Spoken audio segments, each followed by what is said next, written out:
lẹ́ẹ̀kan sí mo tún kí gbogbo èèyàn ọmọ Ọlọ́run káàkiri bàbá ńlá yìí gẹ́gẹ́ bí ìlérí tí mo ṣe wípé a máa rí àwọn ìwàásù kéékèèké báyìí ní orí YouTube wa.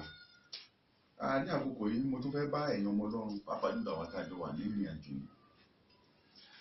Mo fẹ́ bá wa sọ̀rọ̀ lórí nǹkan kan tó ṣe pàtàkì pàápàá jùlọ fún àwa tó ṣe pé a fẹ́ dé ọ̀run. Ohun yẹn náà ni pé ó dàbí ìbéèrè pé kí ni ìpinnu rẹ gan? Lóòótọ́ o ti fàyè rẹ fún Kristi bóyá ní ìgbà kan rí tàbí pé lọ́wọ́lọ́wọ́ gan, ṣùgbọ́n ìbá ní kẹ́ jẹ́ ká béèrè lọ́wọ́ ara wa, ṣé bá a ṣe bẹ̀rẹ̀ ṣé bẹ́ẹ̀ náà la ṣe wà yìí? Ìgbà ìkẹyìn la wà yìí o, ọ̀pọ̀lọpọ̀ ọmọ Ọlọ́run ló ń ṣubú. Kí ni ìpinnu rẹ?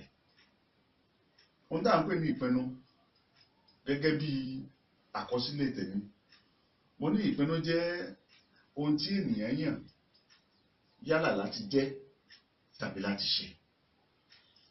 Ìpinnu kan la ní láti sọ wípé a fàyè wa fún Kristi gẹ́gẹ́ bí Olúwa àti Olùgbàlà wa. Ṣùgbọ́n ṣé ìpinnu yẹn tó sì wà ń bẹ̀?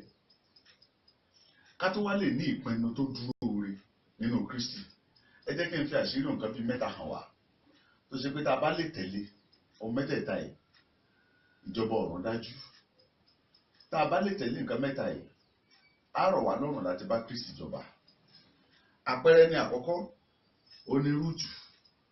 Nínú ìwé Rúùtù orí kìíní, tá a bá ka ìtàn Rúùtù láti ẹsẹ̀ kìíní títí lọ sí bí ẹsẹ̀ kẹwàá, ẹ rí mọ̀ wípé Rúùtù ṣe àwọn ìpinnu kan tó le léyìí tó ṣe pé gbogbo ọmọ Ọlọ́run dẹ̀ gbọdọ̀ kíyèsí.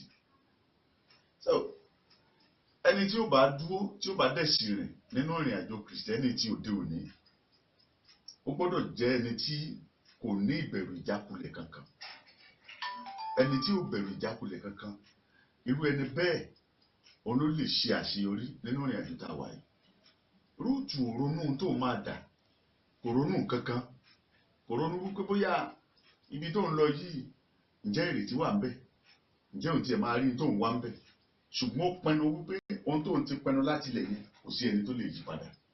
Ẹ bá rántí níbi tí ara sọ yẹn, ìyákọ rẹ̀ sọ fún wípé ẹni tẹ́ ẹ tẹ̀lé wá ló ti kú yìí, bóun bá tiẹ̀ bímọ míì lónìí kò lè dàgbà débi tí ó tó ọkọ ṣe fún yín.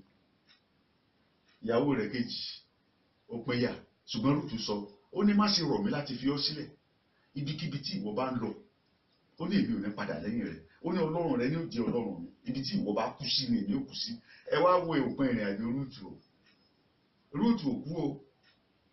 Ògo tí Rúùtù retí Ọlọ́run ti pàṣẹ Rúùtù mọ́ jáde. So ẹni tí ò bá rìn gẹ́gẹ́ bí Kìrìsìtẹ́nì ní òde òní o, ó gbọ́dọ̀ bẹ̀rù ìjákulẹ̀. Tó bá ń sá fún ìjákulẹ̀, o ò ní pẹ́ padà.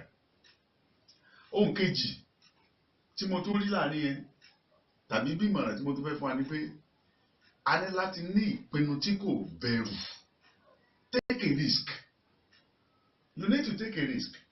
Nínú ìwé Ọba kejì, ìtàn kan ṣẹlẹ̀ níbẹ̀ nínú orí kejì bẹ̀rẹ̀ láti ẹsẹ̀ kìíní títí dé ẹsẹ̀ karùn-ún. Nígbà tí Èlíṣà ń béèrè ìlọ́po agbára méjì lọ́wọ́ Èlíjà.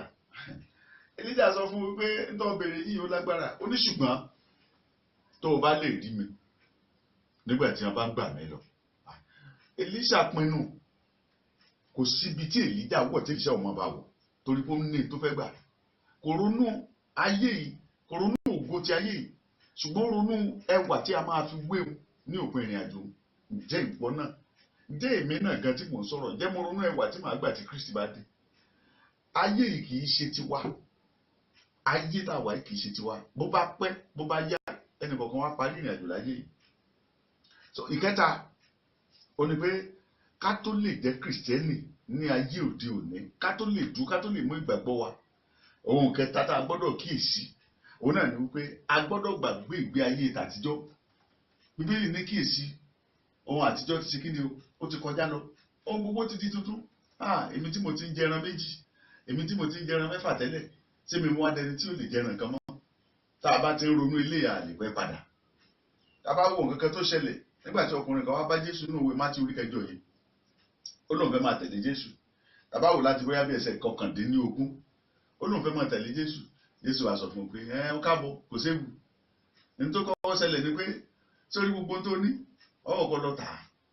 ó ní sórí kọ̀lọ̀kọ̀lọ̀ ní ihò ẹyẹ ijó ọ̀run ní ìtẹ́ ó ní ṣùgbọ́n ọmọ ènìyàn kò níbi kẹta àforíjì ọkùnrin tá a wí ó gbé irọ́ ni ó sá lọ àwé sá lọ ní àgbúrò rẹ̀ mọ́ irú ìrìn àjò tí ọ̀pọ̀lọpọ̀ rìn lẹ́yìn ní ìyẹn tẹ́pẹ́ra wọn ní kìrìsìtẹ́nì wọ́n á pinnu lónìí tó bá fi máa dọ̀la wọ́n á tó sá padà ní ìparí ìwé ìhìnrere tí a tọwọ́ Mátíù kọ gẹ́gẹ́ bí ẹ̀mí mọ́ ti fi sí mi lẹ́nu wípé kí n máa kéde rẹ̀ káàkiri ìhìnrere tí a tọwọ́ Mátíù kọ orí 24 ìṣẹ̀lẹ̀ kan ṣẹlẹ̀ ńbẹ̀ àwọn àpọ́stélì bíbélì ni wọ́n wá bá Jésù ní kọ̀rọ̀ kí ló dé tán lọ bá Jésù ní kọ̀rọ̀ wọ́n á bi léèrè pé gbogbo tó tiẹ̀ ń sọ yìí ìgbà wo gan ló máa jẹ́ Jésù wá sọ kínní kan ní ẹsẹ̀ 5 níbẹ̀ ó ní torí ọ̀pọ̀lọpọ̀ yóò wá ní orúkọ mi wípé èmi ni Kristi wọ́n sì tàn ọ̀pọ̀lọpọ̀ jẹ